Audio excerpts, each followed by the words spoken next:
बोलिए। So, all of us welcome Dr. Sunil Masand and Dr. Naveen Jain. मैं एक छोटा सा brief intro देती हूँ. Dr. Sunil Masand is a senior consultant physician working in Maharaja Agrawal Hospital, Punjabi Bagh. He has a clinical experience of about 25 years in his field. He has special interest in infectious diseases. He is a member of various professional societies, including Infectious Diseases Societies of America. He has been involved in treating COVID-19 patients, including critical ill admitted cases, for over a year now. He has keen interest in academics and is the coordinator of postgraduate teaching program in his hospital. He has several publications to his credit. Basically doctor Sunil Masand हमारे hospital में medicine consultant है, senior medicine consultant हैं and हमारे family doctors भी हैं, but obvious now I am introducing doctor Naveen Jain. He is a senior consultant in pediatrics and neonatal at Maharaja Agrawal Hospital, Punjabi Bagh, and also practices at his childcare clinic in Pitampura. He has over 32 years of experience in pediatric patient care. After completing his MBBS and MD from Maulana Azad Medical College, New Delhi, he received the Diplomatic of National Board in Pediatrics in 1990. He has been actively treating pediatric patients with COVID-19 over the past year and remains up to date on latest treatments, prevention plans, and community safety guidelines, etc. So first of all, I welcome Dr. Sunil Masand. Yeah, hello, thank you. Thank you for your kind words. So I would like to know from the august audience that how do you want this session to be? I think it's the best in the course of the session that it is an interactive session.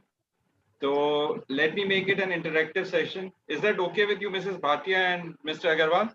Yes, sir. Yes, sir. Definitely. So can we start with the first set of questions, or I take you had sent me some lists which were the common questions that the people wanted to know. So do you want me to answer those questions, or you can send me the questions right now, whatever is convenient to you? Sir, basically, जो सब लोगों का मैं आपको to say majority of them was wants to ask ki what is the basic difference between this first COVID wave and the second COVID wave, plus जो अभी third आने वाली है उसके लिए क्या क्या प्रिकॉशंस लेने चाहिए हम लोगों को, पर्टिकुलरली यंग पेशेंट्स के लिए वो हम डॉक्टर नवीन जैन को बीच में हम जरूर लेंगे. So the very first question was that what was the difference between first wave and second wave, and the most important is the black fungus. जो everybody wants to know what is the black fungus, ये क्यों होती है, क्या इसके कोई ये contagious है, इसके लिए क्या प्रिकॉशंस करने हैं, ये सभी को होती है, ये सब चीजें सर. ठीक है sir. With due respect, I will take only 2 minutes. Our central council member CA Sanjeev Singhal ji is with us. He is doing a wonderful job under the CA Parvar. I will request sir Singhal sir, please. Yes, Rajesh ji, thank you very much, and my उसके बाद सुनील मसान जी आएंगे, और I also welcome ji our Ritu Bhatia ji, Ashwini Jindal ji, Jagjeet ji, Naveen ji, Mudit ji, Rajiv Kohli ji, and Sunil Dhamija ji. Sir. Yeah, thank you, Rajesh bhai. A very good evening to all. Dr. Sunil Masand, Dr. Naveen Jain, and I think doctors are doing a wonderful job. We know that since the onset of the first wave of COVID, the way the doctors and the health workers have worked to save all of us, salute to them, hats off to them. And we as chartered accountants under our CA Parivar and under ICI are trying our best to support them to the maximum possible extent. 4 days ago, we have also started a free ambulance at Maharaja Agrawal Hospital, Punjabi Bagh, whereby any COVID-19 patient can use the ambulance to and fro to the hospital or from the hospital back home. We started this service for Muni Mayaram Jain Hospital also, and now we are running this service in Delhi, NCR, including Gurgaon, Faridabad, Noida, Ghaziabad, Badurgarh, Bhiwani, Sonipat, Karnal, and Panipat. So any COVID-19 patient can avail this service free of cost from our side. And this has apart from a driver, a paramedic, and oxygen is also available. The basic medicines and PP kits are also available. Apart from that, Dr. Naveen and Dr. Sunil, we are also working on the oxygen concentrators and oxygen cylinders. We are also providing meals to the COVID-19 affected family, the home delivery of meals in East Delhi and North Delhi, and also have started a yoga, meditation, and counseling helpline. Till the time plasma therapy was allowed, we also help people with plasma. Now we are working on providing blood. And when there was a shortage of the key medicines, remdesivir, Febiflu, our NGO has also worked to provide remdesivir and Febiflu at printed prices, or rather at a discount from the printed prices. So we will support the doctors and health workers of our country to the maximum possible extent. And you people are doing a great job. In fact, I wanted to be a doctor, honestly. But since I joined CA, so that was not possible. So that's why I did my PhD, so that at least I can write doctor with my name. So doctors are my best friends, and I think thank you for taking out time and joining this webinar to educate all of us. Thank you very much. Thank you, sir. Thank you. Now Thank you. over to Sunil Masand, sir. First of all, I would like to say thanks to Dr. Singhal for such kind words. And let me tell you one thing, there would have been hundreds and thousands negative things about the second wave, but what has been keeping us moving is such contribution by people like you. You know, there has been, I have seen a crowd of people who have been working behind the scenes and who may not directly know them, but they have been working behind the curtains and helping us. Thank you for that. And I think that this is one thing which has come out of this second wave, at least. The cooperation of the people has been the utmost. And this is something which has been keeping us moving. Thank you. And I hope that your efforts will keep on in the future also. Thank you for that. So the purpose of my lecture would be to give you some insight today. What I'll be trying to do is, we'll be discussing about the second wave. I'll discuss something about the epidemiology of COVID. So I'll use both the languages, Hindi, English, दोनों का प्रयोग करूँगा ताकि सबके उस पे वो आए. So the first thing is the epidemiological aspect of COVID. What I want you to know, to understand through this lecture is that one thing about COVID, which makes it stand different from the other things is what we know as reproducibility factor, R naught. We call it R naught in our medical terminology. Now, what is R naught? R naught is that at the initiation of COVID, that means when the whole population was naive, there was no one who had immunity from COVID. So at the beginning of the COVID, a single person suffering from COVID could transmit that disease to how many people? So that R naught for COVID at the initiation was 3. That means one person would have infected 3 other people. Now that goes on for geometric progression. So by the 10th generation, can any one of you imagine how many people would have been affected by the 10th generation? So I'm saying that one person would have infected 3. So by the 10th generation, when we come to 10th, can anyone guess what would be the number of infected people? That is where the problem with COVID is. By the 10th, what we are expecting it could be 9,000. यानी एक Covid patient से 3 लोगों को infection हुआ और 10वें stage तक पहुंचते पहुंचते ये फिगर 10,000 तक पहुंच गई जब पॉपुलेशन में इम्यूनिटी नहीं थी. तो ये है आर नॉट फैक्टर जो कोविड का है. अब आप कहेंगे कि बाकी how does Covid stand vis-a-vis other diseases और vis-a-vis अदर इन्फेक्शियस डिजीजेस. कि कोविड पहली ही इन्फेक्शियस डिजीज नहीं थी, कोविड आखिरी इन्फेक्शियस डिजीज नहीं थी जो हमारी सोसाइटी में हुई है. तो बाकी इन्फेक्शियस डिजीजेस के मुकाबले में कोविड कैसे है?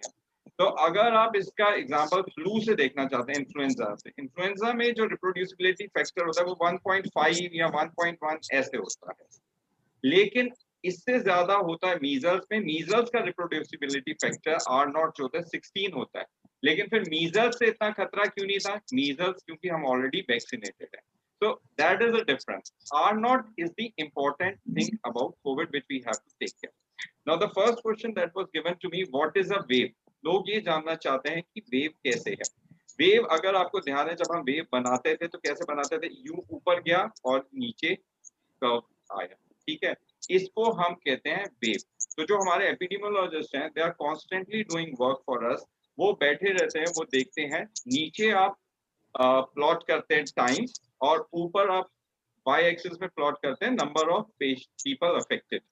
तो स्टार्टिंग में जैसे 1 2 बढ़ता गया, फिर वो अपनी पीक पे आ गया। पीक पे आने के बाद वो नीचे नीचे आता जाएगा। नीचे कब आना शुरू होगा, जब R0 1 से नीचे होगा, यानी एक बंदा एक या एक से कम बंदे को इन्फेक्ट करने की पॉसिबिलिटी रखेगा, इम्यूनिटी इतनी आ जाएगी, तब वो वेव नीचे आनी शुरू हो जाएगी, और तब आपको एपिडेमियोलॉजिस्ट बता देंगे कि अब हमने अपनी पीक कर ली है, अब हम नीचे आने को है। जैसे इस वेव की शुरुआत कब हुई थी, इस वेव की शुरुआत हुई थी फरवरी एंड में शुरू हो गई थी, मार्च में बढ़ गई थी, अप्रैल मई तक इसका पीक हो गया था, और अब ये नीचे आ रहा है। तो ये बात है। अच्छा, the second question is, how is the first wave different from the second wave? तो जो फर्स्ट वेव थी, अब यहाँ पे the audience here all belong to Delhi or they are from different parts of the country? So maybe sir, maybe different part of the country. Yeah. So if Maximum you are from Delhi. Okay, sir. If you are from Delhi, this was not the second wave for you. It was not the second wave for us. It was the fourth wave. Yes, sir. Appropriately pointed out by Mr. Kohli. This was the fourth wave for us. The first wave was in May. The second wave for us was in September.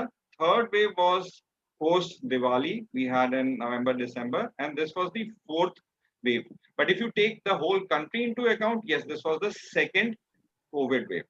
Now the question comes, how was the second COVID wave different from the first COVID wave? We have not arrived to the reason, but one thing as a clinician, मैं epidemiologist तो नहीं हूँ, but as a clinician तो मैं आपको बता सकता हूँ कि it was highly infectious. It was highly infectious. आपने भी देखा होगा अपने परिवेश में, अपने एनवायरनमेंट में, कि घर में एक बंदे को हुआ तो सबको हो गया।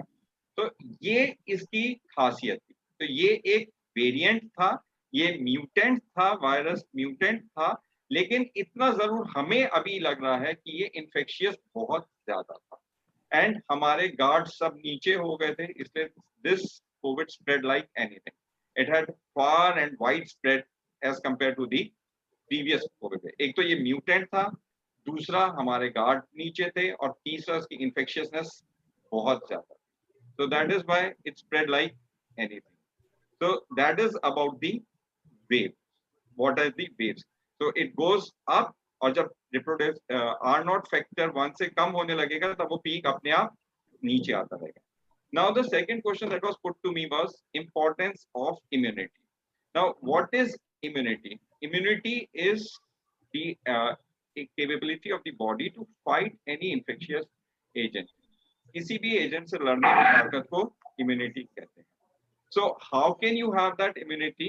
ब्रॉडली स्पीकिंग, या speaking in terms of COVID, you can have that immunity. आपको इम्यूनिटी दो तरीके से मिल सकती है, या तो आपको इन्फेक्शन के जरिए मिले, या आपको मिलेगी वैक्सीन के जरिए। यही एक नई डिजीज में आपको दो ही तरीके हो सकते हैं, या इन्फेक्शन या वैक्सीन अगर डेवलप हो जाए तो वैक्सीन के जरिए। अब वैक्सीन का जहां तक सवाल है, वैक्सीन में हमने शुरुआत तो बहुत अच्छी की थी। We started in January, we were doing pretty good, but the problem was with the precautions. We stopped taking precautions. And if you want to know about vaccination में सबसे अच्छा कौन सी कंट्रीज ने किया? क्या आप जानते हैं कौन सी कंट्रीज थी जो वैक्सीनेशन में सबसे आगे निकल के आई? America, right? अमेरिका भी मिसेस भाटिया बीच में थी। America was not leading, America बीच में थी। It was doing good. America का 40-50% वैक्सीनेशन हो चुका था, इसलिए वो थोड़ा बेटर थे। बाकी सिर्फ छोटी छोटी कंट्रीज थी, बहुत छोटे छोटे आइलैंड्स जिनका हमने कभी नाम भी नहीं सुना, वो आइलैंड्स वो अच्छा कर रहे थे, या UK, because they had immunity. So the key word is immunity, immunity, passport immunity. अब जैसे किसी को कोविड हो जाता है तो हम उसको हॉस्पिटल से जब छुट्टी करते हैं तब क्या कहते हैं, हम उसे कहते हैं कि अब आपके पास पासपोर्ट है, इम्यूनिटी पासपोर्ट है। आपको अपने सेफगार्ड्स तो रखने ही अपनी जगह पे, बट आपको फायदा ये है कि 3 से 6 महीने तक तो आपका वो रहेगा ही रहेगा बीमारी से आपको, क्योंकि आपकी बॉडी में एंटीबॉडीज बन गई हैं। You can have that antibodies either through a natural infection, कि वायरस आया, आपकी बॉडी ने एंटीबॉडीज प्रोड्यूस की और इम्यूनिटी बन गई, या वैक्सीन। वैक्सीन में हम क्या करते हैं, वी गिव डेड वायरस। 2-3 तरीके होते हैं कि या तो हम डेड वायरस देते हैं। डेड वायरस बॉडी को हार्म तो कुछ नहीं कर पाता, लेकिन इतना जरूर कर देता है कि एंटीबॉडीज प्रोड्यूस करवा देता है, तो वो एंटीबॉडीज आपकी बॉडी में रहती हैं, तो जो आपको प्रोटेक्शन देती है। तो वैक्सीन्स हैं आपके पास, वैक्सीन्स भी 3-4 तरह की है, वो हर एक को पता है कि 3-4 तरह की है। Now what is the importance of vaccination? जैसे मैंने कहा कि अमेरिका ने अब अपना सेफगार्ड इतना नीचे कर दिया है, यूनाइटेड स्टेट्स ऑफ अमेरिका ने, कि उन्होंने कहा कि अब प्रोबेबली मास्क की भी जरूरत नहीं पड़ेगी, because they have been able to achieve this because of vaccination. And compare this stage to our country. जब वैक्सीनेशन शुरू हुआ तो दिक्कत ये हुई थी कि एक तो केसेस कम हो रहे थे, केसेस बहुत कम हो रहे थे, तो लोगों को लगा कि अब तो हमें होगा नहीं, और नई वैक्सीन है, ये इंडिया में बनी है, ये बाहर बनी है, इसके ये इफेक्ट होंगे, इसके ये साइड इफेक्ट होंगे, तो लोगों में वाद विवाद यहाँ चला गया। The whole thing went into a different direction. The discussion went into a different direction. It should have been on taking vaccine, whichever vaccine you get, whether you get Covaxin or you get Covishield. The discussion should be have vaccine. But where did the whole discussion go? This vaccine has this drawback. This vaccine has drawback. So much so that some people from our community also did not go for the vaccine. So you need a vaccine to develop immunity. Either you go for a natural, या तो फिर natural infection आपको होगा, या आपको vaccine के जरिए। अब एक बहुत इंपॉर्टेंट क्वेश्चन आता है, what is herd immunity? Herd immunity, heard जैसे वर्ड इज पर्याप्त है समझने के लिए कि हर्ड इज ग्रुप। जब हम इम्यूनिटी, मैं अपनी इम्यूनिटी की बात कर रहा हूँ, मैंने अपनी एंटीबॉडी चेक करवाई, मुझे पता है मेरे में एंटीबॉडी बन गई, चलो मेरे को इम्यूनिटी है। But what as a community, Delhi as a community या India as a community population, as a total population, उसकी इम्यूनिटी कितनी है? तो आपको याद होगा जुलाई ऑनवर्ड्स आईसीएमआर ने सीरो सर्वेलेंस करना शुरू कर दिया था कि कितने लोग इम्यून हो चुके हैं, कितने लोगों में इम्यूनिटी डेवलप हुई है। तो तब कभी 10% आया, कभी 20% आया, लेकिन that is not sufficient to get herd immunity. इज कि एक बंदा जिसने वैक्सीनेशन नहीं ली हुई, लेकिन क्योंकि पूरे ग्रुप में ज्यादातर लोगों ने ली हुई है, तो उस बंदे को प्रोटेक्शन मिल सकेगी या नहीं मिल सकेगी? बाकी सब उसके आजू बाजू मतलब एक घेरे की तरह रहेंगे। तो एक बंदा जिसको वैक्सीनेशन नहीं मिली, बाकियों को वैक्सीन मिलने से क्या उसको फायदा होता है? ये हर्ड इम्यूनिटी है कि 2-3 बंदे अगर नहीं भी लगवाएं तो उनको बाकियों के लगवाने से फायदा होता है, क्योंकि वायरस स्प्रेड नहीं कर पाएगा ना कम्युनिटी में। Virus needs to spread in the community, it needs people to spread. तो अगर हर्ड इम्यूनिटी 60, इसमें जो हमें हर्ड इम्यूनिटी चाहिए 60 to 70% की चाहिए। We need at least 60 to 70% of the population to have immunity before we can say that we have developed the herd immunity. So this is about herd immunity. Then the fourth question that was asked to me, importance of precautions की mask का क्या role है?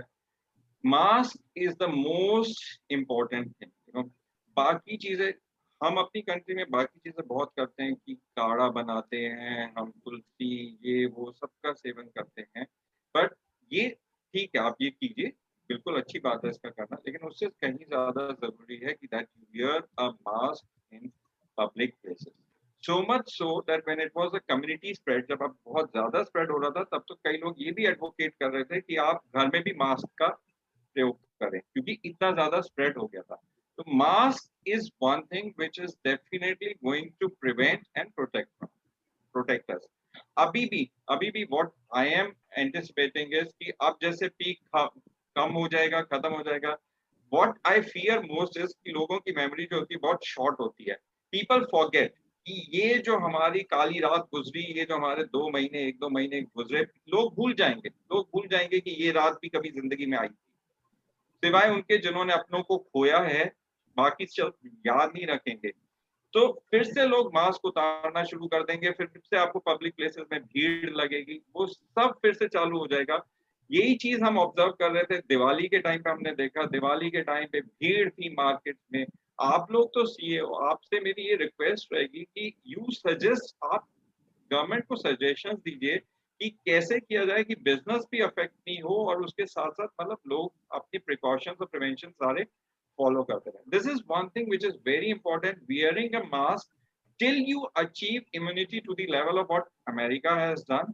अगर उसके बाद भी आप mask पहन रहे हैं तो आप गलत क्या कर रहे हैं. आप चाइना, जापान, इन कंट्रीज को देखिए, ये लोग पहले से ही मास्क का प्रयोग कर रहे हैं, अभी तो नहीं. these countries have been using mask beforehand. Then the role of sanitizers. Sanitizers हम हमेशा कहते हैं कि sanitize your hands जब आप पब्लिक प्लेस में जाते हैं या आप कभी किसी चीज को टच करते हैं या आप अपने मास्क को टच करते हैं तो सैनिटाइज कीजिए. सैनिटाइजर जो होता है वो कम से कम 60% अल्कोहल वाला होना चाहिए. ठीक है. जो क्वेश्चन सबसे ज्यादा मेरे ख्याल से लोगों ने पूछा कि कोमॉर्बिडिटीज क्या है, कोविड में कौन से लोगों को सबसे ज्यादा खतरा है, कौन से लोगों को सबसे ज्यादा सावधानी बरतनी है. तो इसका तो खुलासा लास्ट ईयर ही हो गया था कि सबसे ज्यादा खतरा जो है नंबर 1 पे है हार्ट डिजीजेस. जिनको हार्ट की प्रॉब्लम है उनको सबसे ज्यादा खतरा है. नंबर 2 पे है डायबिटीज. इस तरह से आपका नंबर 2 डायबिटीज हो गया, फिर आपका हाइपरटेंशन यानी ब्लड प्रेशर, किडनी की डिजीजेस या इम्यूनो कॉम्प्रोमाइज कंडीशंस लाइक जिनका ट्रांसप्लांट हुआ है, ये लोग सबसे ज्यादा खतरे में हैं कि इनकी इम्यूनिटी कम है. और इसको एक इस परिवेश में देखिए कि ये सिर्फ कोविड तक सीमित नहीं है. It is not limited merely to covid, it is for all the infectious diseases. जितनी भी इन्फेक्शियस डिजीजेस हैं उसमें अगर पेशेंट को डायबिटीज है या पेशेंट को हार्ट की बीमारी है तो उसका रिस्क ऑटोमेटिकली बढ़ जाता है. तो कोमॉर्बिडिटीज मींस अगर पेशेंट को और भी कोई क्रॉनिक इलनेसेस हैं जैसे कि blood pressure, sugar, heart, kidney problem, तो ऐसे पेशेंट्स को सावधानी बरतनी है, इनको अपने पैरामीटर्स ठीक करने हैं.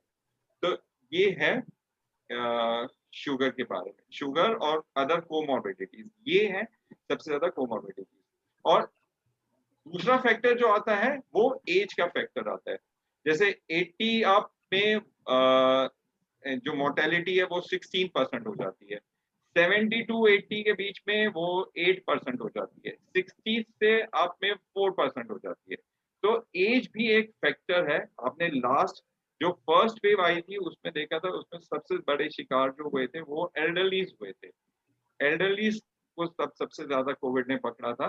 तो age is also an important factor. You have to take age also into consideration.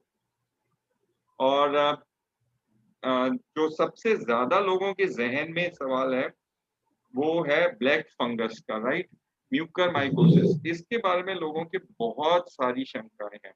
तो सबसे पहले तो हम ये जानते हैं कि हमें करना क्या है कि जब भी ऐसे, वैसे तो this is something a dictum which everyone should follow. हम गलती क्या करते हैं कि हमारे यहाँ डायबिटीज 1/5 पॉपुलेशन को डायबिटीज है, एल्डरली पॉपुलेशन को.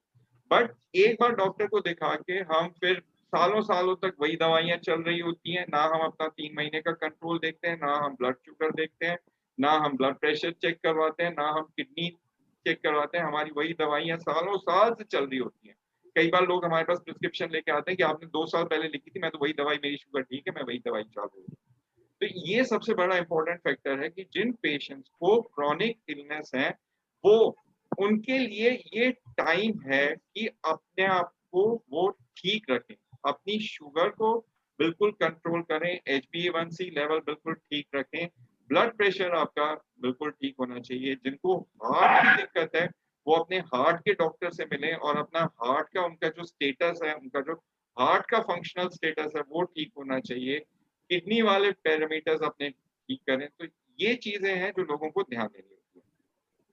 अब म्यूकर माइकोसिस एक ऐसी कंडीशन है, एक फंगस है जो हमारे आजू बाजू के वातावरण में है। It is already there in our environment. English में हमारे medical term it is known as ubiquitous, मतलब वो हर जगह है। It is already there in the environment. Air में उसके स्पोर्स हैं, सॉइल में है, मिट्टी में है, काउडंग में है, हर जगह है, मॉइस्चर में है, वुड में है।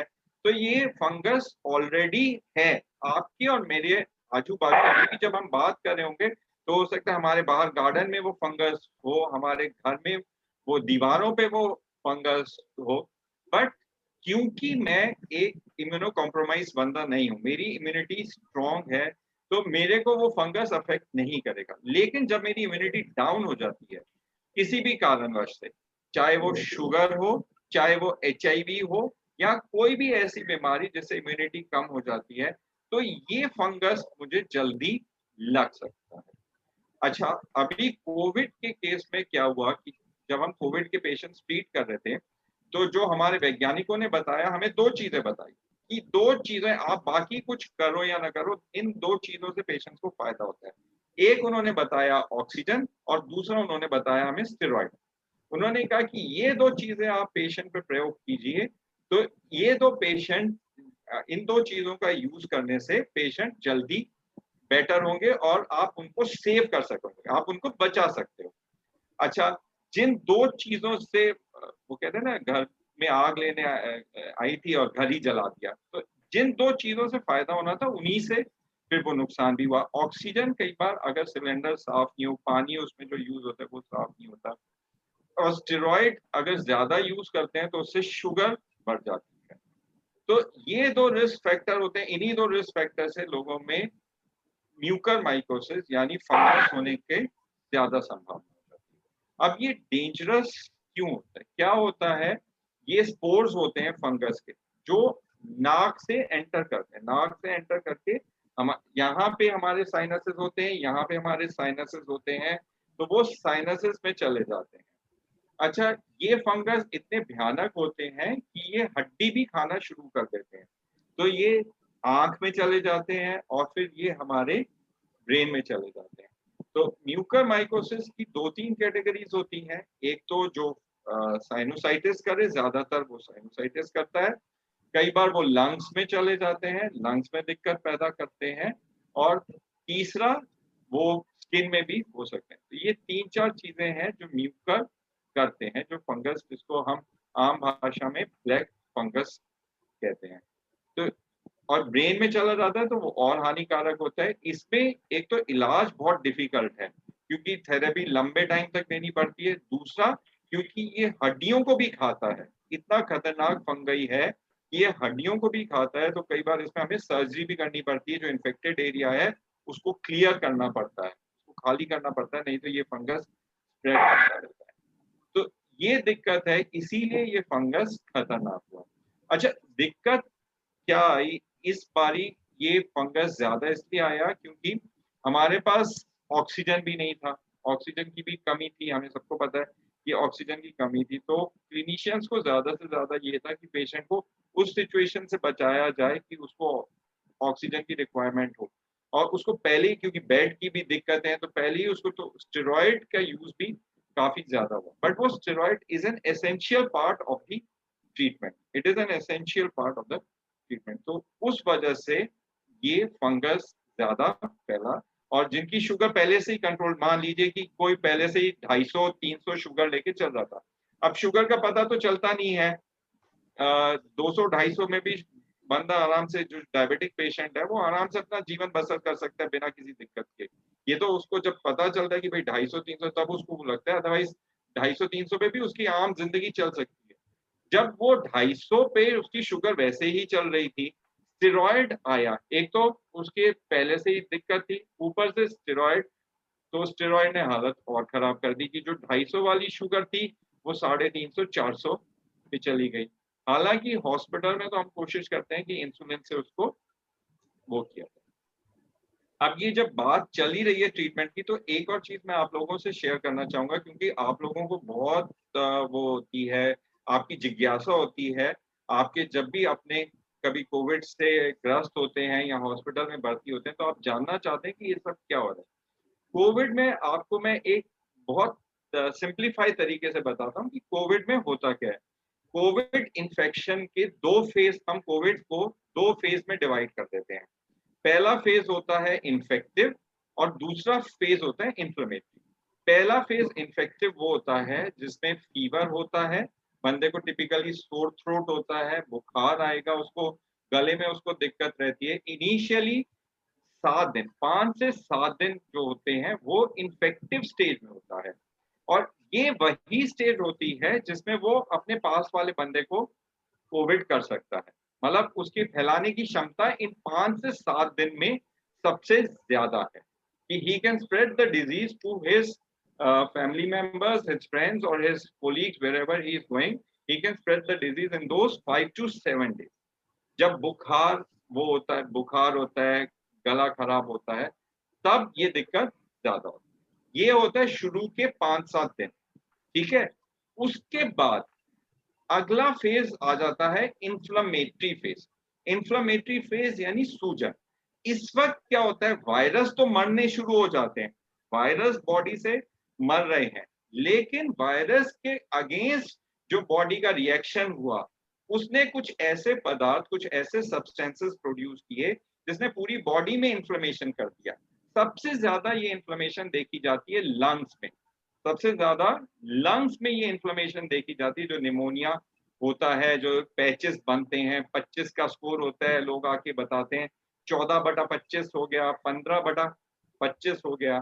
तो इनिशियली 5-7 दिन के लिए हमारे पास जो इन्फेक्टिव स्टेज के लिए दवाइयां अलग होती हैं, इन्फ्लेमेटरी स्टेज के लिए दवाइयां अलग होती हैं। इन्फेक्टिव स्टेज के लिए अभी तक हमारे पास कोई कारगर दवाई नहीं आई है, कोई कारगर दवाई नहीं है। जो हम देते हैं, आइवरमेक्टिन देते हैं, उसका कुछ रोल बताते हैं, आइवरमेक्टिन डॉक्सी का कुछ रोल बताते हैं। अब कुछ लोगों को होता है सर वो मेरे संबंधी को, उनको तो फेविफ्लू दी थी, उससे वो बड़ी जल्दी ठीक हो गया, वो नहीं दे सकते। फेविप्राविर का बहुत डॉक्यूमेंटेड रोल नहीं है, थोड़ा बहुत रेमडेसिविर का था, लेकिन उसका भी रोल पीछे हो रहा है। ये एंटीवायरल ड्रग्स हैं, अभी तक उस फील्ड में हमें सफलता इतनी हासिल नहीं हुई है कि एक अच्छा सा कोई हेलो हाँ, कोई ऐसा अच्छा एंटीवायरल नहीं बना कि वायरस को शुरू में ही उसको मार दे ताकि वो डिजीज आगे तक बढ़े नहीं। अभी हम उस एंटीवायरल की इंतजार में हैं कि ऐसा एंटीवायरल आए जो इनिशियली वायरस को मार दे, कि आपने पहले दूसरे दिन दिया और आप निश्चिंत हो गए कि अब मेरे को कुछ नहीं होगा। अच्छा, बाकी के जो नेक्स्ट 7 डेज हैं, इन्फ्लेमेशन को कम करने के लिए हम स्टेरॉइड का प्रयोग करते हैं। बाकी की जो दवाई हैं वो स्टेरॉइड होती हैं, इन्फ्लेमेशन को वो कम करने के लिए स्टेरॉइड का प्रयोग किया जाता है। तो आई थिंक अभी के लिए इतना ही। अगर कोई सवाल होते हैं तो मैं बीच बीच में बताता जाऊंगा। कोई सवाल है तो अभी हम लेते हैं। Yes sir. क्वेश्चन तो हाँ मैडम, ओवर टू जी, तो मैं क्वेश्चंस 1 by 1 लेती हूँ सर। हाँ, can lactating mother take the vaccine? Very good question ma'am, very good question and very pertinent question. By Neeru Bhatta. Though we do not have evidence for the same, but it is being said that if they take vaccine, it would be very good. We have to wait for the guidelines from the government. But then in the Western countries, in the USA specifically, they have started giving it to lactating mothers, because what they say that the immunity will go to the kid also through the milk. So it would be a good option to give vaccine to lactating mother. By Anshu, what is the reason of increased CRP? Very good. मैंने जैसे बताया कि virus disease के दो features होते हैं, पहला infective, दूसरा inflammation. CRP is a marker of inflammation और इन्फेक्शन दोनों का, लेकिन ज्यादा ये इन्फ्लेमेशन में बढ़ता है, तो सेकेंड फेज में इन्फ्लेमेशन में CRP बढ़ जाता है। इसीलिए थोड़ा सा मैं और ब्रीफ में, थोड़ा सा और डीप में जाना चाहूंगा कि CRP का रोल इसलिए बढ़ा क्योंकि अभी हमारे पास संसाधन कम थे। We had limited resources. We never wanted our patients to go to hospital where we don't have beds. So how are we monitoring our patients? Oxygen की रिक्वायरमेंट तो बाद में जाके कम होती है, उससे पहले हमने क्या देखा, हमारे साइंटिस्ट ने देखा कि CRP बढ़ने लगता है। तो जब CRP बढ़ने लगता है, एक लिमिट होती है 30 या 40 की, जब हमें लगता है कि ये CRP बहुत ज्यादा बढ़ रहा है, यानी बंदे के शरीर में सूजन बहुत ज्यादा हो रही है, तो वो स्टेज होती है कि हम स्टेरॉइड तभी से यूज कर लें ताकि उसको ऑक्सीजन की कमी ना हो, वो उस स्टेज तक ना पहुंचे जहां पे उसको बेड की जरूरत पड़े या उसको हॉस्पिटलाइजेशन की जरूरत पड़े। Right. The next question is by Mr. Atul Jain. Precautions and medication to avoid black fungi after experience COVID-19. Medicines, there isn't any medicine that you can take to prevent. The only thing is the precipitating factors. You have to have your sugar well under control. You have to control your sugar. Second thing is take steroid for a limited period of time under the guidance of your doctor. क्या होता है, कई बार हमने देखा है कि एक patient का आपने स्टेरॉइड शुरू किया, वो दूसरा पेशेंट उससे, तूने क्या शुरू किया था, मेरे डॉक्टर ने तो ये शुरू किया था, तो पूरी की पूरी प्रिस्क्रिप्शन वो फॉलो करता है. So you have to take steroid for a limited period of time, and during the time that you are taking steroid, please monitor your sugar. Mr. Kumud Khanna is asking for the vaccination. I hope he has been answered earlier. Mr. Ajay Garg, if one person infected with COVID and come out the situation, is it possible to get infected again with the COVID within same month? No. Theoretically speaking, ma'am, no.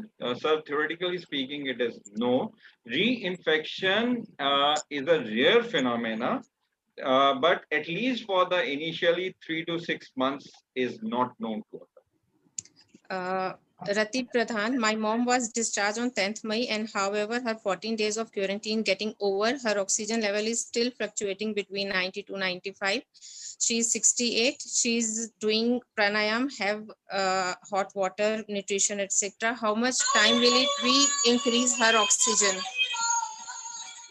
See, if she has been discharged, the doctor has already taken into consideration that she had recovered. The only thing which has to be seen is COVID. After COVID, at times you have fibrosis in the lung. So you have to see if there's fibrosis, we give anti-fibrotic drugs, and it may take some time for her to recover. Meanwhile, she has to follow the good practices like sleeping in a prone position, doing pranayam and breathing exercise. That all she has to follow. How long the protection from 2 doses of vaccine will last? Dr. Anil Jain, do you have an answer for that, sir? I don't know how long will that.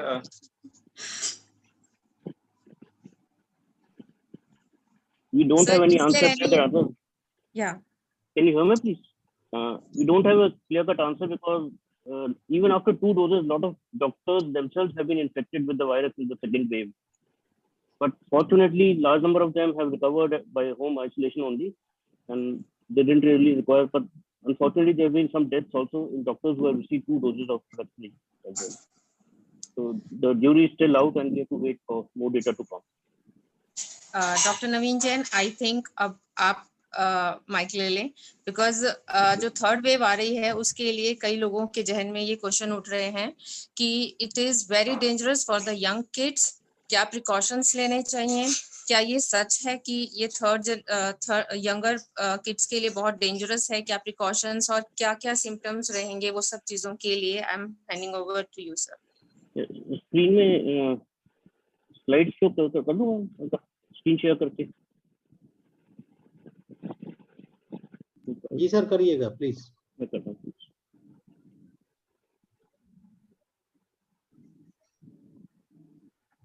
Ma'am, कुछ question हमारे question answer box में भी आए हुए हैं, उनको भी बाद में कंसीडर कर लेना. उन्हीं से क्वेश्चंस को रीड करके सर को बता रही थी सर. अब मुझे लगा थोड़ा सा डॉक्टर नवीन जैन का जो मेन पोर्शन है वो कंप्लीट कर लेते हैं एक बार, उसके बाद we will come to that. जी जी मैम, ठीक. सर स्क्रीन शेयरिंग नहीं, पहले सर उसको ऑन करना पड़ेगा, उसके बाद होगा. पहले आप ऑन करके बाद में शेयरिंग कीजिएगा. ऑफ मोड पे नहीं होगा, पहले उसको ऑन कीजिएगा, उसके बाद में शेयरिंग कीजिएगा. आपको होस्ट है, आप कर सकते हैं. तो वैसे ही कर लेते हैं, कोई नहीं, वैसी इंटरेक्शन हो जाएगी जैसे अभी डॉक्टर मसन ने किया. जी. Thank you, Mr. Rajesh Agarwal ji and Dr. Sunil and Madam Ritu Bhatia. Thank you so much for inviting me for this webinar as a speaker. and it is a privilege to be amongst esteemed gathering of chartered accountants, which is really a privilege. The talk of a possible third wave in the near future has really set alarm bells ringing.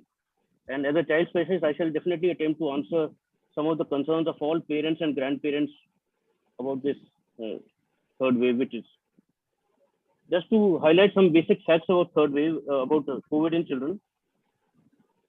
COVID in 60 to 70% of children is usually asymptomatic. And in this, it is very important to differentiate between infection and disease. So those who do not have any symptoms are asymptomatic and they just have infection, and children are usually 60 to 70%, they just have an infection without disease. And those who develop symptoms also, almost just about 1 to 2% of the symptomatic children need hospitalization or ICU treatment. And earlier it was believed that the children are usually super spreaders. But अभी recently काफी इसमें studies आई हैं कि ये myth है, and children are not super spreaders, though they transmit the infection, but the capacity of children to spread infection is much less than compared to the adults. So जैसे मैंने भी कहा कि almost 60 to 70% asymptomatic होते हैं बच्चे, उसके अलावा जो होते हैं majority उनमें जो symptoms आते भी हैं वो बहुत mild होते हैं, और mild symptoms में mild cough, running nose, और बच्चों में हल्का सा फीवर आना, हेडेक होना, ये माइल्ड सिम्टम्स माने आते हैं. अभी हमने सेकंड में क्या होता है ना, हल्का सा फीवर आता है, नोज बहती है. हाँ जी, रनिंग नोज. अभी इस सेकंड वेव में हमने कुछ जो एक्स्ट्रा सिम्टम्स देखे हैं बच्चों. एब्डोमिनल सिम्टम्स काफी कॉमनली ऑब्जर्व किए हुए हैं in the form of abdominal pain, vomiting and diarrhoea. तो ये फर्स्ट वेव में इतने कॉमनली नहीं देखे गए थे. कंसर्न तब होता है जब बच्चे को मेजर मॉडरेट या सीवियर सिम्टम्स डेवलप हो जाते हैं, जिसमें ब्रीदिंग डिफिकल्टी हो रही हो, सांस लेने में दिक्कत हो रही हो, ऑक्सीजन सैचुरेशन कम हो रही हो, डायरिया के साथ स्टूल में ब्लड आ रहा हो, यूरिन आउटपुट कम हो रहा हो, बच्चा बहुत लेथार्जिक हो, ड्राउजी हो रहा है, फीड नहीं ले रहा है. ये सब अलार्मिंग सीरियस सिम्टम्स माने जाते हैं और इसमें हमें फिर बच्चे को हॉस्पिटलाइज करना है. But rest assured the rate of hospitalization in children is extremely low, and this is just not in the Western countries. This has been true for India also. And fortunately, we have been lucky that so far in the first 2 waves that Dr. Masan just talked about, we have really not seen a large number of children getting admitted to hospitals in all over the India, and this is the usual story all over the world as well. एक जो complication हम कभी कभी बच्चों में first wave के बाद देखी गई थी और अभी सेकेंड वेव में अभी पता लगे, एक सिंड्रोम होता है multi system inflammatory syndrome in children, MISC. ये सिंड्रोम बच्चों में एक्टिव डिजीज के दौरान भी पाया जाता है और at times it appears when the child has recovered from covid. उसका फीवर या तो ठीक ही नहीं होता है, दोबारा आना शुरू हो जाता है, प्रोलॉन्ग फीवर रहता है, रैशेज आ जाते हैं बॉडी पे, बच्चा ड्राउजी हो सकता है, ब्रीदिंग डिफिकल्टी हो सकती है, उसकी आईज बिल्कुल रेड हो जाती है, मुंह लाल हो जाता है और कुछ भी खाने पीने में दिक्कत होती है. ये एक मेजर कॉम्प्लिकेशन है जो डिस्टिंग्विश करती है, जो एडल्ट्स में नहीं होती है, and this is typical for children. और इसमें हमें बच्चों को, और इसमें अर्ली ट्रीटमेंट करके रिजल्ट्स अच्छे हैं, बच्चे सर्वाइव करते हैं, and this is considered to be the most important clinical complication which is seen in children in COVID. Now the main issue which we have all gathered here also, there was a statement by one of the senior government functionaries that there is likely to be a third wave in next 6 to 8 months, and that is likely to affect the children preferentially. ये logical है because as our adult and high risk population gets vaccinated, children and teens, they remain the vulnerable group because they will remain unvaccinated, and as such a higher proportion of children are likely to get infected whenever the third wave comes. So as per the present trend, it is likely that, as we have seen even in the second wave, number of children getting infected in the second wave has been quite large, but again their proportion of some of them getting critical or serious has been quite low. जो जैसे adults में देखा गया, जैसे last wave में हमने 90,000 तक के फिगर देखी थी, इस वेव में 4 लाख तक की वेव देखी है. तो similarly the actual numbers in children have also gone up. Families पूरी की पूरी इन्वॉल्व हुई है. एक एडल्ट को पॉजिटिव होने के बाद सारे फैमिली के 8-8, 10-10 लोग सब पॉजिटिव हुए, including children. But fortunately god has been very kind. serious conditions in children has been quite low. So इसमें यही कहा जाएगा कि children usually have mild symptoms and deaths are quite uncommon. I will give you some figures later, but इसके possible 2 कारण जो अभी तक सामने आ रहे हैं, एग्जैक्ट रीजन अभी भी नहीं मालूम है. कोरोना वायरस जब भी किसी बॉडी सेल में इन्वेड करती है तो एस रिसेप्टर से उसके जो स्पाइक प्रोटीन है वो अटैच हो जाते हैं. ये कहा जाता है कि बच्चों में ये एस रिसेप्टर्स फुली डेवलप नहीं होते, अंडर डेवलप्ड होते हैं और मैच्योर नहीं होते और फंक्शनल नहीं होते. तो अटैचमेंट स्पाइक प्रोटीन की अटैचमेंट वायरस की नहीं हो पाती और वो उतना नुकसान नहीं कर पाती बच्चों में जितना वो एडल्ट्स में करती है. Secondly, there is also a possibility that children are getting exposed to routine viral infections day in and day out, which were earlier also, which are non-corona infections.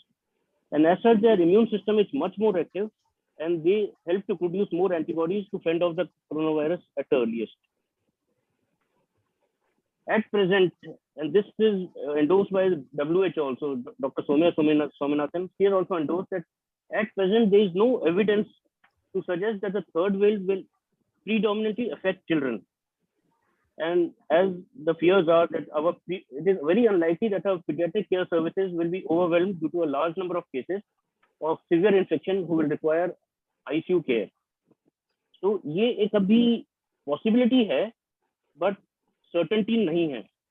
इसके लिए हमें बहुत जरूरी है कि हम coronavirus has always frequently surprised most of us in every field. And no one can definitely predict the behavior of this virus. But the risk to children will increase only if the virus mutates. And then there is a strong possibility that the children being the vulnerable group will be likely to be more affected.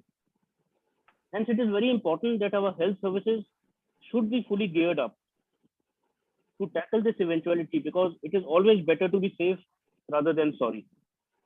And as a very important reminder to the parents and reassurance to the parents who are most concerned about this third wave, it is extremely important that they should not get panicked. They should not panic. They should not get paranoid about the third wave, and don't disturb their daily lives by thinking about a third wave which will affect the children, because we have been getting a lot of calls from parents regarding how to protect children from the third wave. But of course, they should not get paranoid, but of course, we should all have to remain extremely cautious and vigilant. In case any such symptoms or any higher number of cases develop, we should be fully prepared to take up the challenge. अब बहुत important issue आता है कि how to protect our children. सबके दिमाग में, हमारे सबके मन में यही है कि हम बच्चों को कैसे बचाएं. और as an adult, the proven COVID-19 precautions can lower the chance of children getting infected. Principles वही रहते हैं: masking, distancing, hand washing, good ventilation, and vaccination. Good ventilation एक recently added जो अभी ऐड किया गया, उसमें कहा गया कि indoor activities definitely pose a higher risk, and outdoor activities in which children play in a small groups may be allowed with adequate distancing. Mask सबसे जरूरी चीज है जो बच्चों के लिए भी recommended है, strongly recommended है. And this masking is recommended 2 years and above. Children above 2 years should wear masks in public settings or when they are around people who are not usually present in their house. If you have some visitors at home, the children should put on their masks even at home. Or if they are going out for any urgent work with the parents, then they should put on their mask. And it is extremely important that kids do what they see their parents are doing. The parent should be a role model for them. They should set an example for the kids by wearing masks regularly whenever and teaching the children how to wear the mask. The mask should be made of 2-layered fabric. It can have various designs, and children are usually attracted by various cartoons, superhero characters, favorite movies, or animal prints which can be available. And these different sort of masks are now available, and any child above 2 years of age should be using a mask, and parents should set an example. The important thing is less than 2 years, the mask should not be used, because anybody who's putting a mask should also know how to remove it. A child less than 2 years has a very high risk of suffocation due to mask, and they should not be advised to take mask. But older children, they should be able to put mask. The parents should teach them how to take off the mask And the mask, as for adults, should fit the mouth and the nose and cover the chin as well. And they should wash hands whenever they handle the mask. They should not frequently touch the mask as well. Children should also be encouraged to hand wash.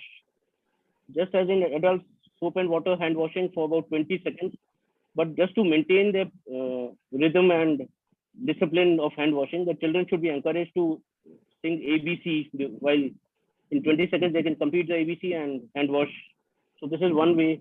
They should be advised to hand wash after using a bathroom, sneezing, coughing, blowing the nose, before eating meals, and whenever they come home after playing outdoors, they should wash their hands.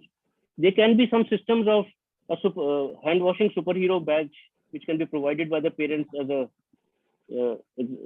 to make them comply with the instructions which the parents give them. They can also be given some rewards in case they become non-cooperative in hand washing. Vaccination again is extremely important.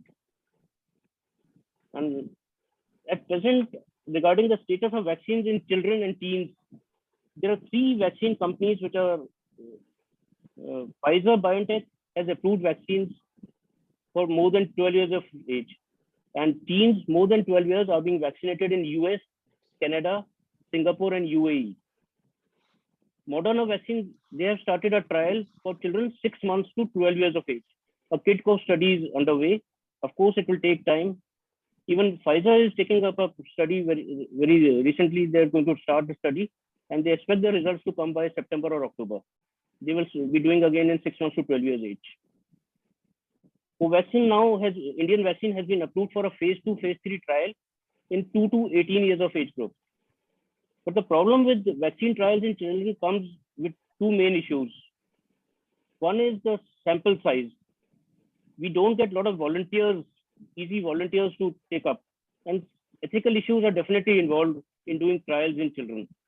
So like even Covaxin has just got a sample size of about 525 children in which they have to conduct a phase 2, phase 3 trial.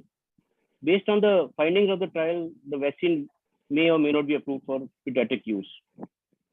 So at present, the status of vaccines is that there is no approved vaccine for children less than 12 years of age. This is very clear. And any vaccine should have sufficient safety and a good efficacy to be used before it can be used in a clinical practice. Now, a very important question, there's a talk going about everywhere that why children are not being vaccinated. Day in and day out, we listen. But are children a priority to vaccinate at present point of time in India? Large number of experts believe that the priority focus should continue on vaccinating population 18 years and above. And it is a well-known fact that children are less likely to get severe infection. And recently there was a data released from Mumbai in which till May 19, 2021, in which the deaths of children 0 to 19 years was only 52 compared to a total COVID-19 deaths in Mumbai of 14,409. Karnataka has also reported 105 deaths in 0 to 19 age group with a case fatality ratio of only 0.1%, less than 0.1%. Even in the US, where a large number of cases had occurred last year, till March 27 this year, 238 children had died due to COVID-19, which accounted for 0.04% of all COVID deaths in the country. And it is also seen that the children who pass away or have a negative outcome, they usually have some associated chronic illnesses. As mentioned by Dr. Masand, in adults also, children do have chronic illnesses, immunodeficiencies, and they were the most vulnerable group in which the rate of death was high. Hence, a lot of experts strongly believe that there is no urgency to vaccinate children as they are prone to less severe disease. Children also have a good innate immunity. And as they are being vaccinated children also have the advantage that they are being vaccinated with other live vaccines like MMR, chickenpox, H1N1 virus. Their immune systems are hence much more active. And another concept is the concept of cocooning. Cocooning primarily means that if we vaccinate our family members, adults, if the parents and the grandparents in the family are vaccinated, they naturally protect infection among children. So the priorities should remain 18 years and above. Of course, as the government has been progressing, the same criteria of elders, high-risk individuals, and now 18 to 45 years age group, this priority should be followed. And as and when the adult population is adequately vaccinated, and vaccine for infants, toddlers, and children, when they are approved by the regulatory agencies, the age group of 0 to 18 years can be given a vaccination, and that can be done at a very fast pace. The reason why I say that vaccination of 0 to 18 can be done at a very fast pace is that they have a very well-developed routine vaccination mechanism which has been placed already, because this age group has a very good liaison between the pediatrician, children, and their parents. The robust pediatric immunization system is in place even in the government sector through Anganwadis, health centers, government dispensaries, and all private hospitals and clinics will make child COVID vaccination program a huge success. And another point is that there is likely to be limited vaccine hesitancy or refusal, as kids are all familiar with their vaccination and caregivers. So this is going to be a plus point, but this should come when the entire population above 18 is vaccinated and vaccines for children are adequately approved by the regulatory agencies. Another very important point, just as Dr. Masand had answered in the Q&A, COVID vaccination of lactating mothers has been recently approved by government in India. And FOXI, which is the Association of Obstetricians, they have strongly recommended that all pregnant women should also be vaccinated. And this is likely to be to come up in the recommendation very soon. So as in the West, all pregnant and lactating mothers should take vaccination on priority because it helps to provide immunity to a baby as well. Another word of caution I would like to make, that no parent should delay or indefinitely postpone the routine vaccination which their child undergoes at this point of time. In view of lockdowns, in view of high number of COVID cases, we may postpone by a few days of 1, 2, 3 weeks, but indefinite postponement should not be done because this can lead to the emergence of large number of unvaccinated children and outbreaks of vaccine preventable diseases like measles, rubella, chickenpox, and pertussis can occur if a large segment of our population remains unvaccinated against the routine vaccine. So this is an extremely important point. And very important aspect is pediatric care is about the mental health of the children. As we all know, during this lockdown, adults are still going out due to routine works and to buy groceries and other things. Children are confined to their homes for the last 1 year, more than a year, I must say. And this has had a very negative effect on the mental health of the children. They have been confined to home. They have been exposed to COVID talk all over the house. They open the TV, the COVID, you just listen to COVID. Parents are talking about something. The COVID is a talk of the house most of the time, and children, this has a negative psychological impact on the children. They are missing their school, their socialization and interactive learning is absent. There's lack of group play, and outdoor play and activities have totally stopped. Hence, it is extremely important that all parents must take time to talk to their kids. They must explain what the disease is, especially to children who are 5 years and above, and talk to the children about the concerns which they have regarding COVID. And this is extremely important part of management of children, which should be done.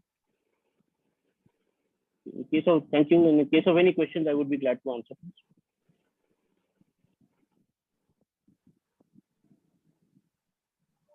Ji madam. Sir ji sir, एक question जो सबके mind में है, जो elderly persons हैं घर पे, वो तो जिंकोविट विटामिन और सप्लीमेंट्स लेते रहते हैं, क्या बच्चों को भी सेफ है विटामिन सी, जिंकोविट और ऑल सप्लीमेंट्स देना?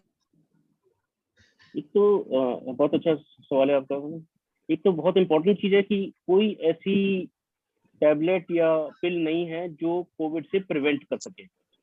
कोविड प्रिवेंशन के लिए कोई मेडिसिन नहीं है, उसके लिए तो बेसिक प्रिकॉशंस हैं, और अगर किसी को डाउट है तो आइसोलेशन वो इम्पोर्टेंट है कि अगर किसी फैमिली मेंबर में है तो बच्चे को सेपरेट हो जाना चाहिए। ये जो मेडिसिन चल रही है इनका कोई डेफिनेटिव रोल नहीं है, but even then Zincovit, zinc and vitamin C are recommended for children more than 5 years of age.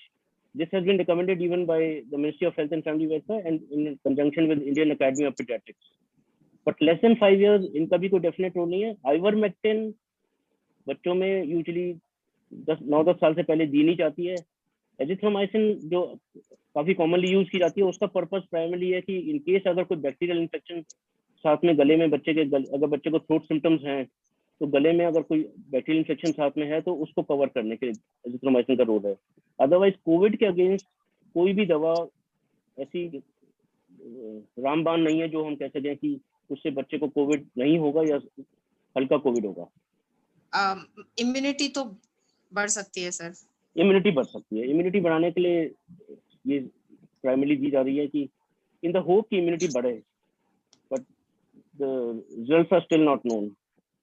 अभी एक लेटली एक जिंक पे भी एक स्टडी आई कि zinc over use of zinc, study नहीं है किसी का, अभी ये चल रहा है कि जिंक ओवर यूज से तो कभी ये ब्लैक फंगस नहीं बढ़ रही है। ये भी एक, अभी ये चीजें अभी समय के साथ ही पता लगेंगी, पर क्लियर कट ऐसा एविडेंस नहीं है। पर इम्यूनिटी के लिए जो ज्यादा जरूरी है, बच्चों को हेल्दी डाइट लेनी बहुत जरूरी है, क्योंकि बच्चे मोस्टली घर में ही हैं, घर का ही खाना खा रहे हैं। पेरेंट्स को इंश्योर करना चाहिए कि काफी लिक्विड्स लें बच्चे, ग्रीन लीफी वेजिटेबल्स अच्छी तरह खाएं, फ्रूट्स खाएं, और प्रोटीन की मात्रा सफिशिएंट क्वांटिटी में अपनी डाइट में लें। तो healthy diet is the baseline for a good immunity, plus of course zinc and vitamin C may help, and even vitamin, पहले बच्चे काफी विटामिन डी डेफिशिएंट भी होते थे, अब तो हम रूटीन में उनको विटामिन डी देते हैं, तो उससे विटामिन डी की भी, पर क्योंकि वो घर में सीमित हैं, सन एक्सपोजर बहुत लिमिटेड है, तो विटामिन डी भी बच्चों को दिया जा सकता है उसमें। अब सर क्वेश्चन आंसर राउंड ले सकते हैं, तो मैं एक एक करके ले लूं, if we have the sufficient time with us. Doctor Sunil, doctor Naveen. जी नो प्रॉब्लम, बिल्कुल आप लीजिए। Yes sir. Mister Gagandeep Singh, after being infected how long should you wait to get first shot of vaccination? अब गवर्नमेंट की जो गाइडलाइंस आई है उसमें आपको 3 मंथ्स वेट करना पड़ेगा, क्योंकि 3 मंथ्स तक आपको इम्यूनिटी है, जैसे मैंने आपको कहा था, तो 3 मंथ्स तक वेट करना पड़ेगा। पहले 1 मंथ की थी, अब it has been made to 3 months. 3 months 6 months, अभी 6 मंथ्स हो, 6 मंथ्स, लेटेस्ट एक्चुअली 6 मंथ्स हो गई है। मिस्टर देसराज, बहुत प्लीज जल्दी चेंज होती रहती है। या please explain about something about blood clotting during the corona virus. तो जैसे मैंने आपको समझाया था कि कोरोना के फेजेस होते हैं, इन्फ्लेमेटरी, पहला इन्फेक्टिव, दूसरा इन्फ्लेमेटरी। एक छोटा सा मैं उसमें डिस्कस करना भूल गया कि इन्फ्लेमेटरी के बाद ही एकदम एक फेज होता है जिसको हम कहते हैं कोएगुलोपैथी, मतलब pro coagulate, pro thrombotic phase. उसमें जो हम आपको लेमन लैंग्वेज में समझाएं तो थ्रोम्बोटिक यानी खून गाढ़ा हो जाता है, क्लॉटिंग के चांसेस ज्यादा बढ़ जाते हैं। इसीलिए जो हाई रिस्क पेशेंट हैं, जैसे कि डायबिटीज या किसी को हार्ट की बीमारी है, उसमें हम खून पतला करने की दवाइयां देते हैं हम पेशेंट्स में, तो उसके क्लॉटिंग के चांसेस कोविड के बाद समहाउ ज्यादा रहते हैं। Can you share which sector of people is this disease targeting? I have heard 70 years coming out of hospital and 25 years are dying. Yes, absolutely. It depends on what stage of disease you are presenting to the hospital. That is very important. You know, that is why we stress, keep on stress कि you have to be under observation once you have been declared COVID. एक तो सबसे पहला मतलब ये मैं इस I'll use this as an opportunity to tell people कि आपको जो सबसे ज्यादा करना है कि कोई भी लक्षण आए या कोई भी नई चीज होती है, लूज मोशन, डायरिया, फीवर, कॉफ, कुछ भी नया होता है तो अपने डॉक्टर से संपर्क कीजिए और कोविड का टेस्ट करवाइए। मतलब जब डिजीज होती है, जब वेव आती है, तब तो लोग मानते हैं। उससे पहले या वेव के टाइम पे भी ऐसे होता है कि लोग मानते नहीं है कि भाई मुझे कोविड हो सकता है। मैंने कल खट्टी दही खा ली थी इसलिए आज मुझे छींक हो गई, कल मैंने अचार खा लिया था मुझे छींक हो गई। मुझे मई के महीने में एक बार ही छींक जरूर आती है। मुझे कई बार तो लगता है मैं कोविड के 1001 बहाने की किताब छापूं, क्योंकि जो लोगों ने मेरे को बहाने दिए हैं कि भाई ये हो सकता है, प्लीज किसी बहाने का उपयोग ना करें। कोविड के सीजन में कुछ भी आपको होता है तो पहले कोविड का टेस्ट करवाएं।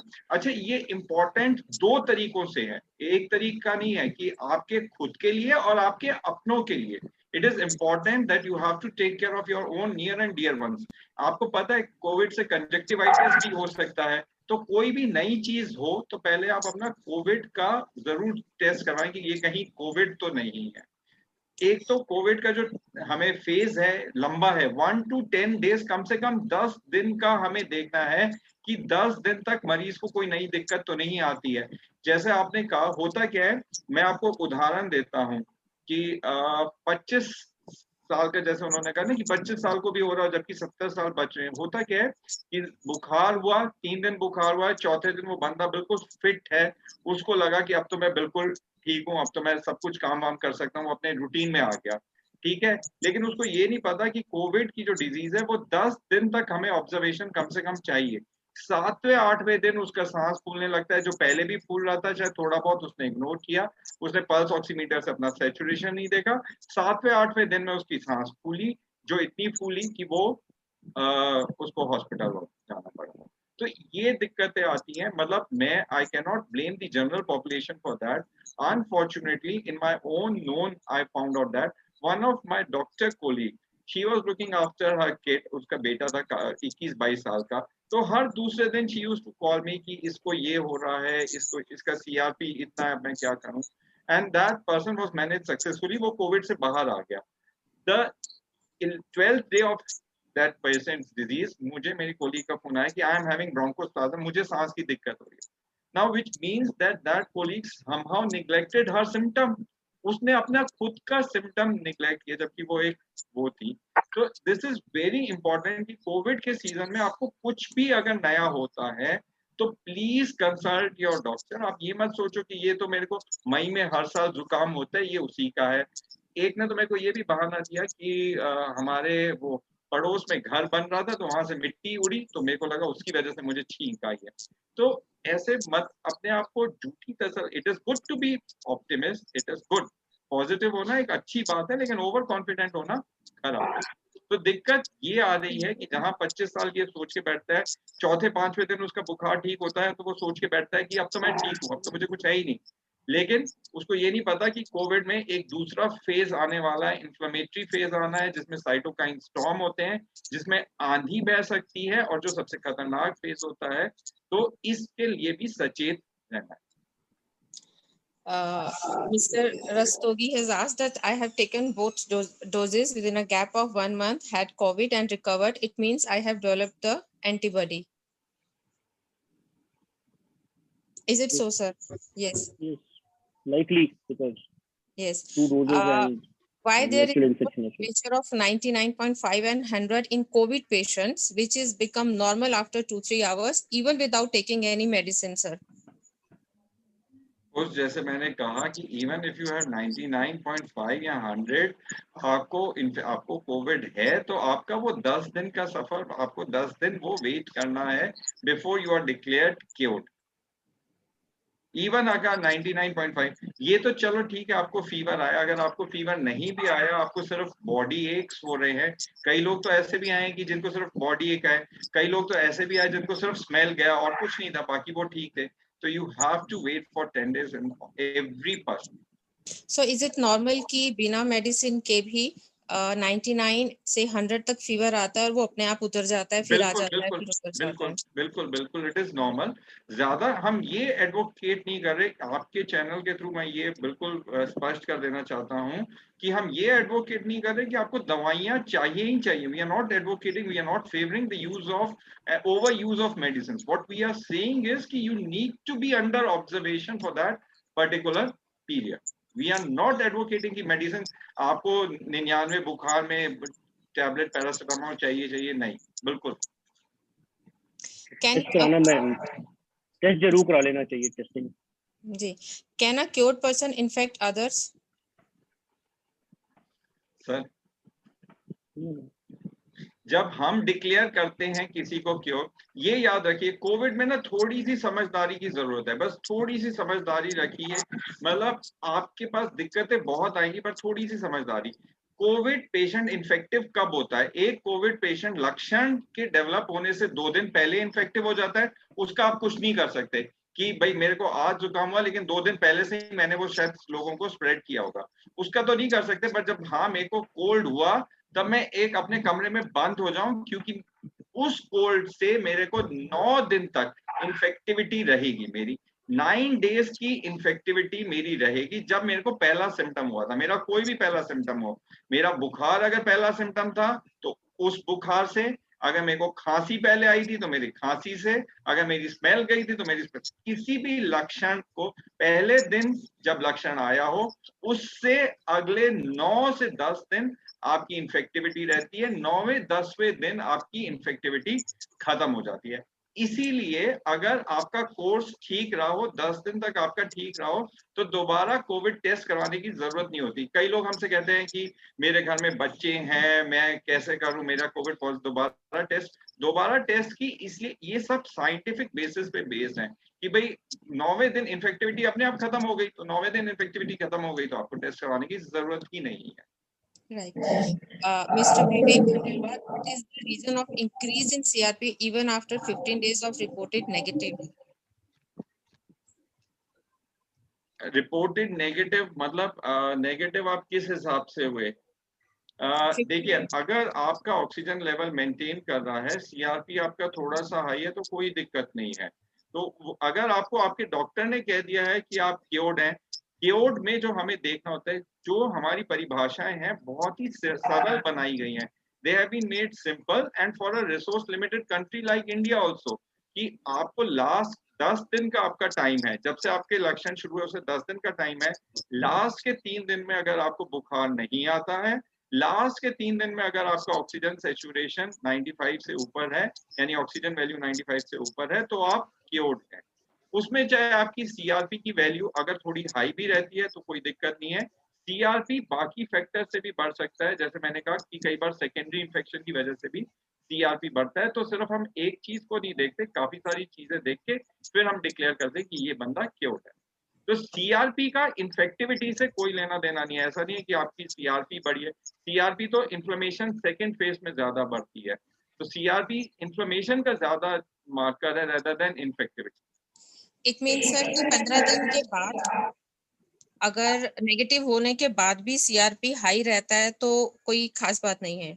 वो हमें, हाँ ये मिसेस भाटिया एक अच्छा क्वेश्चन है, ये थोड़ा सा डिटेल्ड रहता है। इसमें क्या करना पड़ता है, हमें देखना पड़ता है कि जो सीआरपी बढ़ा हुआ है वो कोविड की वजह से है। अगर बढ़ा हुआ है तो ठीक है, पहले समझिए कि सीआरपी 60 था, 60 से 50 हुआ, नॉर्मल वैल्यू उसकी 5 होती है बाय द वे मैं आपको बता दूं, तो 60 से 50, 50 से 40 अगर वो घटते क्रम में है तो ठीक है, हमें कोई दिक्कत नहीं है। अगर घटते क्रम में तो हम दोबारा करवाएंगे भी नहीं, बंदा अगर ठीक हो रहा है, पेशेंट ठीक हो रहा है, तो हमें उसकी कोई चिंता नहीं है। लेकिन अगर वो बढ़ते पहले घट रहा था फिर बढ़ रहा है, तो हमें ये देखना है कि कोविड के सिवाय और भी चीजें होती हैं जिसमें सीआरपी बढ़ जाता है।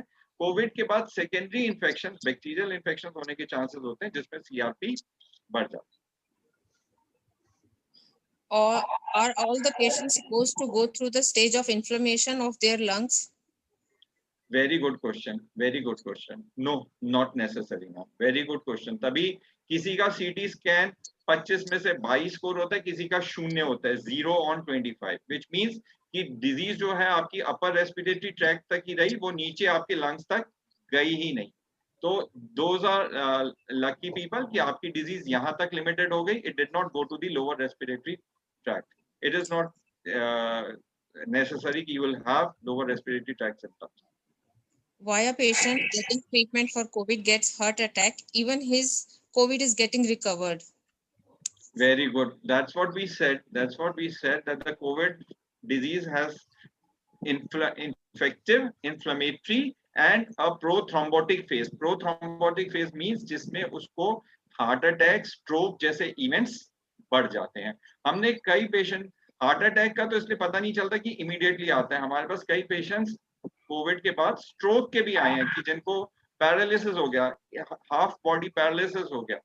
तो वो इसीलिए क्योंकि कोविड के बाद प्रोथ्रोम्बोटिक इवेंट्स बढ़ जाते हैं, इसीलिए एल्डरली पॉपुलेशन या जिनका डी डाइमर बढ़ा हो या जिनको शुगर हो या जिनका ब्लड प्रेशर हो या जिनको हार्ट की दिक्कत हो, ऐसे 4-5 सबसेट में हम ध्यान देते हैं कि हम खून पतला करने वाली दवाई उनको जरूर दें। My son got infected in October. He again got infected in April. Does he has to take vaccination, and if yes, when? Doctor vaccination after second infection is recommended after 6 months। अभी जो latest guidelines आई हैं कि उसमें government ने कहा है कि एक कोविड के एपिसोड के बाद, क्लिनिकल एपिसोड के बाद 6 months के बाद आप फर्स्ट डोज ऑफ वैक्सीन ले सकते हैं। Dr. Naveen, someone is asking, will third wave only for younger generation? नहीं, ऐसा जैसे मैंने एम्फसाइज किया था, ऐसा बिल्कुल इसमें ये सिर्फ एक फियर है, फियर साइकोसिस क्रिएट किया गया है। प्रॉब्ली प्रोफेसर राघवन का जो स्टेटमेंट था उसको मिस इंटरप्रेट और थोड़ा हाईलाइट दूसरी तरीके से किया गया। उनका ये था कि अगर होती है तो एंड दैट इज अगर थर्ड वेव आती है तो क्योंकि वल्नरेबल पॉपुलेशन प्रॉब्ली उस टाइम तक बच्चों की ही ज्यादा होगी, तो प्रॉब्ली हम बच्चे के नंबर ऑफ केसेस उनमें ज्यादा हो सकते हैं, बट ऐसा नहीं कि वो सिर्फ वेव सिर्फ बच्चों को ही अटैक करेगी। ऐसा वायरस का कोई प्रेडिलेक्शन नहीं है कि वो सिर्फ बच्चों को ही अटैक करे। जैसे मैंने कहा, बच्चे पीडियाट्रिक एज ग्रुप में एस रिसेप्टर्स कम होने की वजह से उनको एक नेचुरल प्रोटेक्शन भी है इस वायरस से, क्योंकि फर्स्ट और सेकंड वेव में बच्चों का नंबर्स में तो इंक्रीज आया है, पर आई गेस प्रोपोर्शन वाइज अगर देखें तो फर्स्ट और सेकंड वेव में proportion of children being affected is almost the same. Absolute numbers तो इंक्रीज हुए ही हैं बिकॉज 4 times केसेस मैक्सिमम हुए हैं, तो इस वजह से। सर, someone is asking कि रिकवर होने के बाद हार्ट पल्पिटेशन और बीपी बहुत फ्लक्चुएटिंग मोड में रहता है।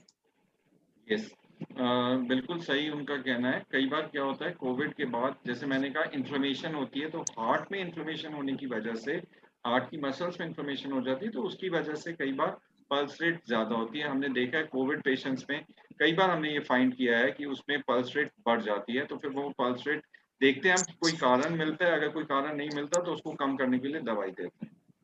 सर, ये बाय द टाइम ठीक हो जाता है? हाँ, बाद में ठीक हो जाता है। Right. In some cases, low-grade fever is persisting even after COVID recovery.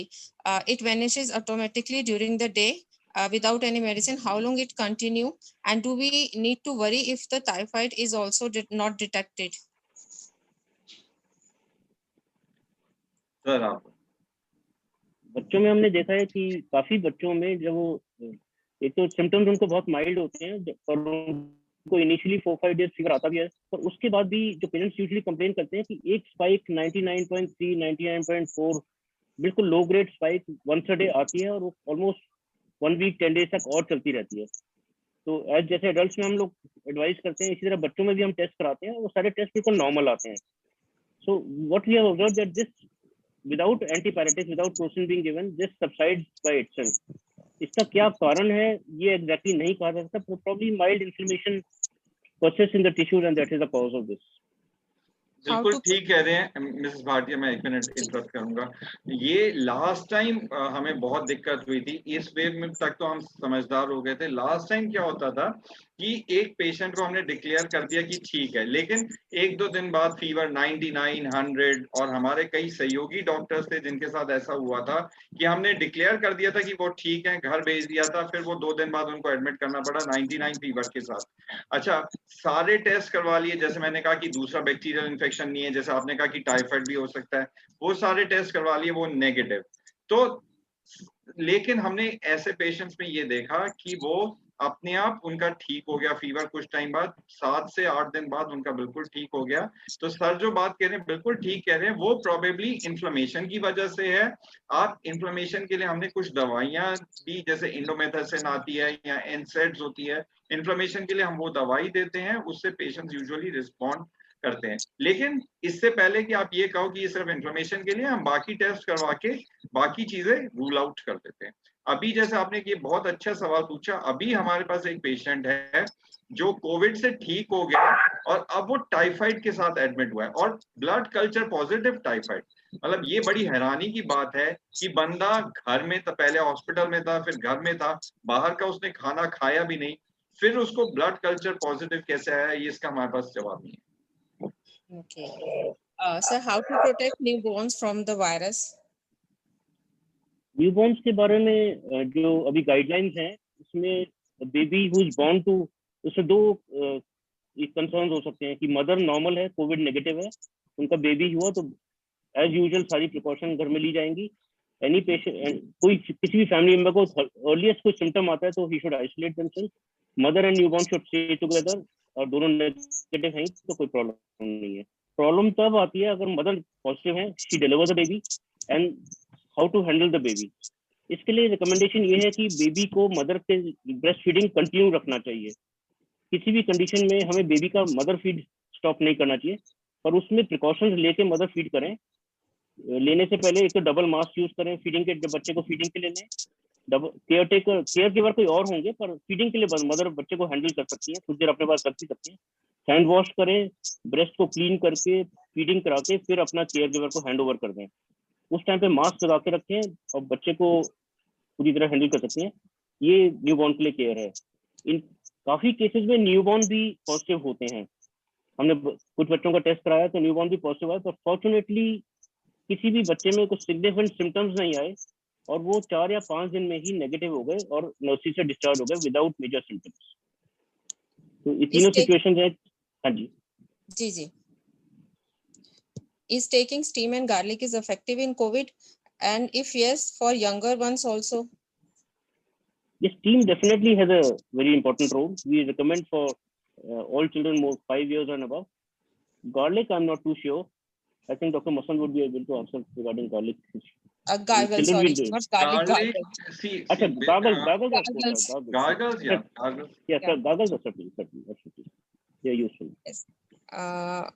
Sir, questions तो बहुत सारे आते ही जा रहे हैं. Should I take further, if you allow? Clustering कर लीजिएगा, जो similar type के questions है, clustering कर लीजिएगा. What about the possibility of this virus going airborne?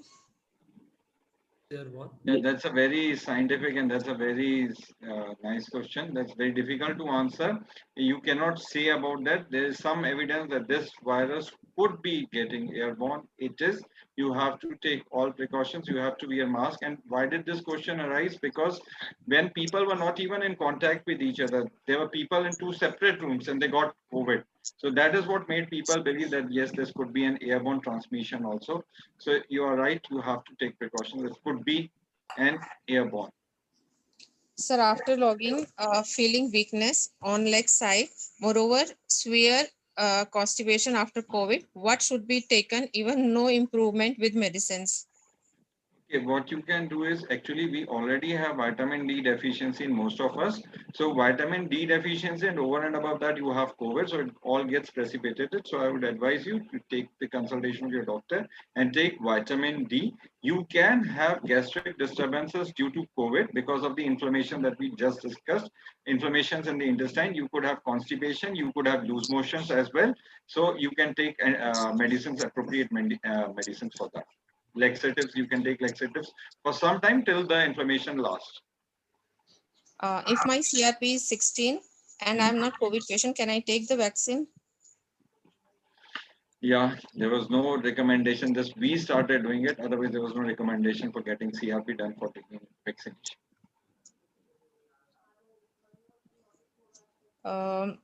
We have taken first dose of Covaxin. We got the done RT-PCR and my spouse was positive and I was negative, although we both were having same symptoms. Should we both wait for 90 days and second dose of vaccine? I think they should, because of the symptoms. Even though she was RT-PCR negative but had symptoms and the spouse was positive, then there's no reason not to suspect COVID in the person also. So they should both wait for 90 days or 180 days, whatever the latest recommendations are. And the second thing that she can do is she can go for COVID antibody test. So if her body shows presence of antibody, she has COVID, so she can wait. But she has Sir- taken the first dose. They have taken the first dose, so that would Yeah. be First dose. easy. Sir क्या black fungus जो है वो contagious है? It means if anybody have the problem of black fungus, उसके साथ कोई जाएगा, touch करेगा तो क्या उसको भी हो जाएगा? नहीं, ब्लैक फंगस वो इतना कंटेजियस नहीं है। वन मोर थिंग सर जो सबके माइंड में होंगी, doctor K Aggarwal has taken the 2 shot of vaccines, even after that he died. So ma'am, nothing is 100% which we have to all accept. कुछ भी 100% नहीं है। इवन अगर आप फाइजर की बात करें तो फाइजर की एफिकेसी कितनी है? 95% है ना मैम। तो Yeah. अगर 100 लोग लेंगे तो उसमें से 5 को तो होगा ही होगा ना मैम, और उनमें से 5 में से भी अगर किसी को सीवियर हो जाता है, वो पॉसिबिलिटी तो हमेशा रहती है ना। It is very unfortunate that a person of his gesture, of his stature went off. That was very saddening for all of us, and it's a setback for the medical community. But then limitation तो हर चीज की रहती है ना, and the problem is कि वो एक चीज हाईलाइट हो जाती है, बट वो 95 जिनको प्रोटेक्शन मिली वो भी तो है ना। yes, वो तो है। The last question sir, can non-COVID person get black fungus? Yes, non-COVID can also get black fungus if diabetic है, HIV है। ब्लैक फंगस पहले भी तो हो रहा था, पहले भी आपने देखा होगा कि अभी न्यूज में आ रहा है कि पहले 5 केसेस होते थे साल के, अब वो महीने के 10-20 केसेस हो रहे हैं, क्योंकि स्टेरॉइड ज्यादा हो रहा है, इम्यूनिटी डाउन हो रही है। तो पहले भी होता था, कोविड के बगैर भी होता था, बट केसेस बहुत कम होते थे। Rajesh sir, please. Okay, madam, thank you very much. So one question, can I ask it? One question. Please. Yes, sir. My question to Sunil sir and Naveen sir. Sir, can we say this COVID-19 is the latest version of dengue and dengue, or is there any difference between dengue and dengue and the COVID-19? Yes, I there's think they are different viruses. lot of difference. Dengue was not that much contagious है, dengue इतना contagious नहीं था। वो मतलब probability कि वो मच्छर एक डेंगू के पेशेंट पे जाए और फिर दूसरे बंदे को अफेक्ट करे, तब जाके वो उसको डेंगू होगा। डेंगू में वही सर आपने क्वेश्चन बहुत एक अच्छा, आर नॉट फैक्टर कितना था, एक से दूसरे में जाने में कितना था, वो तो बिल्कुल भी नहीं था। ये तो मतलब कंट्रोल में भी हो सकता है। कोविड में जो हमें दिक्कत आ रही है, इन्फेक्शियसनेस इतनी ज्यादा है कि वो फैलता इतने उससे है, वो दिक्कत आ रही है दोनों वायरस, दोनों में सेम है कि दोनों में म्यूटेशन होती है, हर बार वो नए फॉर्म में आता है। डेंगू एक पर्टिकुलर पीरियड के लिए लिमिटेड था, कोविड ने तो सारी सीमाएं लांघ दी ना। वो डेंगू एक पर्टिकुलर जगह पे लिमिटेड था, दिल्ली में लिमिटेड था, हर जगह तो नहीं था। कोविड ने सारी सीमाओं को लांघ दिया है, देश की, समय की। डेंगू सिर्फ बारिश के बाद होता था, सितंबर से दिसंबर तक होता था। कोविड आपका पूरे साल हो रहे, जब हम उम्मीद नहीं कर रहे थे तब हुआ, गर्मियों में हुआ। अमेरिका में सर्दियों में था और हमारे यहाँ गर्मियों में हुआ। तो कोविड ने सारी परिभाषाओं को दरकिनार कर दिया, सब चीजों को एक साइड कर दिया। क्योंकि सर देखने के बाद यही आया कि टेस्टिंग के बाद 90% पॉजिटिव जो होता है कोविड इफेक्टिव होता है, नॉट विद डेंगू, कि वो कोविड में ही आता है। वो जो केसेस में जो टेस्टिंग होती है, टेस्टिंग के बाद वो 100% केसेस वो कोविड में ही चले जाते हैं कि कोविड इफेक्टिव है, नॉट द डेंगू और डेंगू इफेक्टिव। कोविड में जो इन्फेक्शियसनेस है वो बहुत ज्यादा है, वो बहुत ज्यादा है वो। Thank you sir, thank you Rajesh sir, thank you sir. Thank you very much, sir, Dr. Saab, to both Dr. Sir, and our thanks to our Sutradhar Ritu Bhatia ji.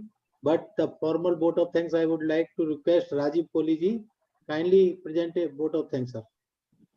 Just a second before we conclude, मैं 2-3 चीजें कहना चाहूंगा। जी sir. देखिए, सबसे बड़ी बात जो इंसान में है, जो किसी और में नहीं है, कि परिस्थितियों के हिसाब से, परिस्थितियों के अनुकूल अपने आप को बदलने की, we have to change with the times. This is something which we as an Indians have to learn, कि we have to change with the times. आज भी हम देखते हैं कि क्लिनिक में एक पेशेंट के साथ 3 अटेंडेंट आ रहे हैं, हॉस्पिटल में एक उसके साथ 4 आ रहे हैं।